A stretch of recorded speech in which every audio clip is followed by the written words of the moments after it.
Essa, Eric Woods, Dudu, Myeni and Home Affairs Minister Malusi Gigaba next week.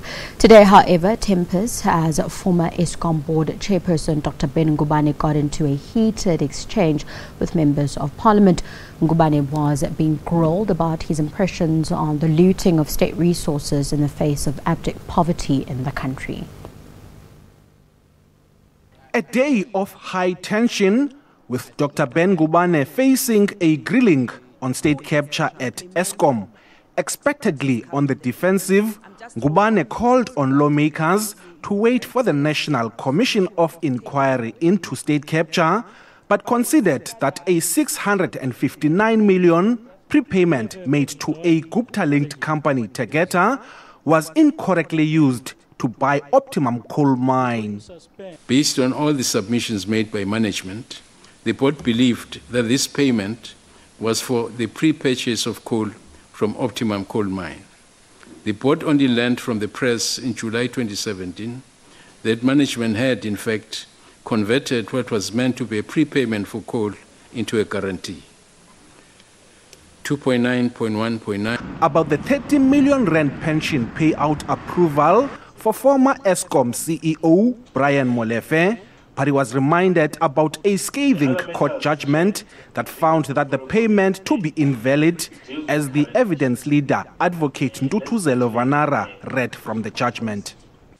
What perhaps you need to take note of, what is most disturbing, is the total lack of dignity and shame by people in leadership positions who abuse public funds with naked greed for their own benefit, without a moment's consideration of the circumstances of fellow citizens who live in absolute squalor throughout the country with no basic services. What do you want to say to that indictment?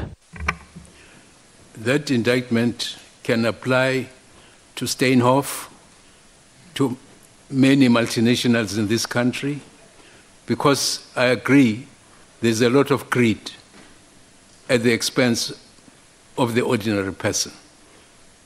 But that's the nature of the state in which we are in. Our clause said, if the contract after 5 years, at the end of the 5-year term, is not extended, then we will buy Mr. Molefe an extra number of years to sustain his benefits. Frustration was clearly visible from the evidence leader and MPs. He was accused of playing cat and mouse and going around in circles as they felt he ducked questions. It boiled over in the end, as Ngubane would not be drawn into taking ownership of the problems at Eskom. The asset forfeiture unit is not right to do their work and make sure that they put together all those who are claiming. You know, the self-aggrandizement is not going to help anyone to be claiming to be a champion of the poor when people are hungry out there and the resources have been looted at Eskom. I'm not sitting here to take this type of rubbish. No, Dr. Ngubane, you can't use that language. But I think let me not continue with this one. So frustrated was Dr. Luyenge that he abruptly ended his question session. Philip, SABC News, Parliament.